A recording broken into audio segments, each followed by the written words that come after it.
पीले दांत वाली बहू। रंजना कभी ब्रश नहीं करती थी। उसे कितनी बार उसके माँ बाप ने डांटा, लेकिन उसका कोई असर उस पर होता ही नहीं था, जिस कारण से उसके दांत पीले पीले हो जाते हैं। शादी के बाद।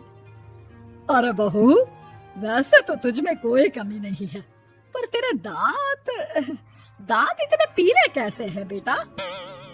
कैसे मतलब? कोई सर्जरी थोड़ी ना कराइए। वो तो क्या नाम, मैं ब्रश नहीं करती थी तो पीले हो गए। अब क्या करूं? आप कहें तो लाल करवा लूं या फिर काले? यार ये क्या है, क्यों माँ से लड़ रही हो? लड़ रही हूँ? अरे मैं लड़ रही हूँ या ये बोल रही है कि दांत पीले हैं, पीले। अरे तपस्या थोड़ी ना की है इन्हें पीले करने के लिए। बकायदा ब्रश नहीं किया है 20 साल तक, तब जाकर। छी, कैसी बात कर रही हो? ये उस वक्त तो पीले नहीं थे जब हम लोग तुम्हें देखने आए थे। अरे तब साफ करवा लिया होगा डेंटिस्ट के पास जाकर।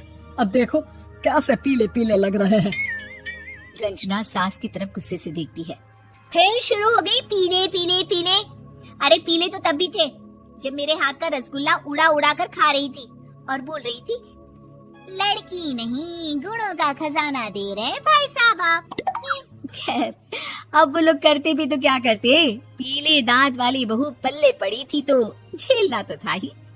एक दिन कीर्तन में रंजना गाना गा रही थी।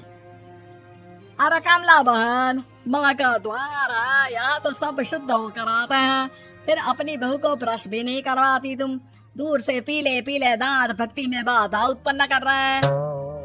अरे कोई 2 साल की बच्ची थोड़ी ना लेकर आई हूँ मैं बहू बनाकर। अच्छी खासी लड़की है, अरे कैसे करवाऊं ब्रश? ये तो उसे खुद करना चाहिए ना। अब माँ बाप तो इसके जैसे तैसे निपटा दिए, ये नहीं सोचा कि सास कैसे संभालेगी। सास बहू को लेकर घर आ जाती है, लेकिन सोच लेती है कि अब इसे लेकर कहीं नहीं जाएगी। अगले रोज बहू कहती है, अरे क्या हो गया, मंदिर नहीं जाना क्या? कीर्तन का वक्त हो रहा है। मेरी मधुर वाणी से कान्हा जी जागते हैं और सोते हैं।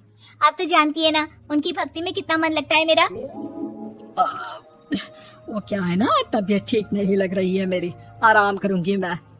तबीयत ठीक नहीं लग रही? अभी तो मिथुन के गाने पर नाच रही थी आप, और अब बोल रही है कि तबीयत ठीक नहीं लग रही। अरे भक्ति में मन लगा लो सासू माँ, ऊपर जाना है, क्या मुंह दिखाओगी आप? हाँ? सास को बहू की बात पर गुस्सा आ जाता है।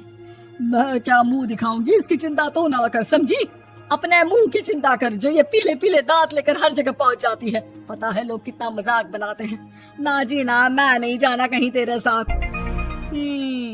तो ये बात है, कोई ना, मत जाओ, मैं अपने कमरे में ही बैठकर भक्ति कर लूंगी। ऊपर वाला दांत थोड़ी ना देखता है, मन देखता है, भावना देखता है। और अरे बस बस, तू सब कुछ दिखा, बस ये सफेद चमकदार दांत ना दिखाना किसी को, है? जा यहाँ से। बहू को सास की बात का कोई फर्क नहीं पड़ता, वो तो जैसी थी वैसी ही रह जाती है।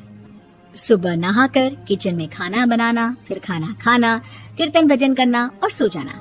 एक दिन, माँ जी मैं सहेली के घर जा रही हूँ, शाम को लेट आऊंगी। हाँ, तो जाना, मैंने कौन सा तेरी आरती करनी है घर पर बैठकर। रंजना सहेली के घर जाती है, जहाँ वो पार्टी में जाने की तैयारी कर रही होती है। अरे शिखा, कहाँ जाने की तैयारी कर रही है? मैं गलत वक्त पर आ गई क्या? अरे नहीं यार, उल्टा सही वक्त पर आई है। मैंने ये साड़ी और ज्वेलरी निकाली है यार, शाम को इनके ऑफिस की एक पार्टी में जाना है। बताना कैसा लग रहा है ये सब? नहीं यार, इस ड्रेस के साथ तो वो वाली ज्वेलरी अच्छी लगेगी। हाँ सही बोल रही है, मैंने ध्यान ही नहीं दिया। वैसे तो हमेशा से मस्त फैशन सेंस रखती है।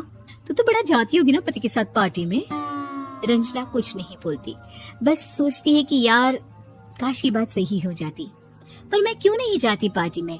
क्या इन लोगों की कोई पार्टी होती नहीं होगी? रंजना घर आती है और रात में पति से सवाल करती है, एक बात बताइए, आप मुझे किसी पार्टी में क्यों नहीं ले जाते? क्या आपके यहाँ ऑफिस में पार्टी नहीं होती? पति बेचारा क्या कहता कि दांत पीले हैं तुम्हारे इसलिए। अरे कोई पार्टी होती नहीं हम लोगों के ऑफिस में, तो कहाँ से लेकर जाऊं? और मार्केट, मॉल, कहीं वीकेंड घूमना, कहीं तो। अरे यार सारे हफ्ते में एक छुट्टी मिलती है, तो सोचता हूँ कि आराम ही कर लूं। क्यों? रंजना मन मार के रह जाती है। पहले कभी सास के साथ मंदिर जाया करती थी, लेकिन वो भी सास ने ले जाना बंद कर दिया। घर बैठी बैठी रंजना बोर हो जाती है। तभी उसे आइडिया आता है और वो मायके जाने का सोचती है। सासू माँ, 2 दिनों के लिए मम्मी के घर जा रही हूँ। अच्छा अच्छा ठीक है, आराम से जा। और हाँ, माँ से कुछ अच्छी आदत सीख कर आना कि कैसे शरीर के हर भाग की तरह दांतों की सफाई भी जरूरी होती है, समझी? शुरू हो गई ना आप। वो लोग आपकी तरह नहीं है कि छोटी छोटी बात का बतंगड़ बना दे। उन लोगों के लिए मैं मायने रखती हूँ, ना कि मेरे पीले पीले दांत। रंजना माँ को बिना बताए उन लोगों को सरप्राइज देती है, लेकिन जैसे ही वो दरवाजे पर पहुंचती है, अंदर देखती है कि घर वाले कहीं जा रहे होते हैं। अब माँ, काश रंजना दीदी के दांतों वाली प्रॉब्लम नहीं होती तो वो भी हम लोगों के साथ चलती ना बुआ जी की बेटी की शादी में। हाँ बेटा, लेकिन अब उसे कौन समझाए कि उसको उसके पीले दांत नहीं दिखते, लेकिन उसके आसपास के लोगों को कितना एम्बैरेसिंग फील कराते हैं। मुझे तो कितनी बार उसके स्कूल की टीचर ने शिकायत की कि उसके साथ कोई लड़की बैठना भी नहीं चाहती और ना ही कॉलेज में कोई उससे बात करना चाहता था, लेकिन पता नहीं क्यों उसे ये बात समझ में ही नहीं आती। कोई कमी नहीं है उस लड़की में, बस यही कि दांत पीले हैं।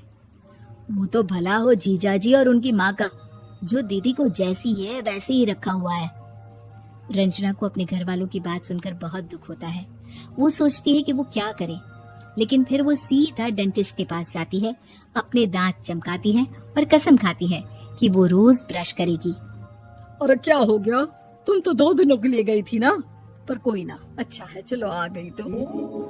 रंजना सास के सामने आकर खड़ी हो जाती है और पूरी स्माइल करती है, उसके चमकदार दांतों को दिखाती हुई। चले मंदिर।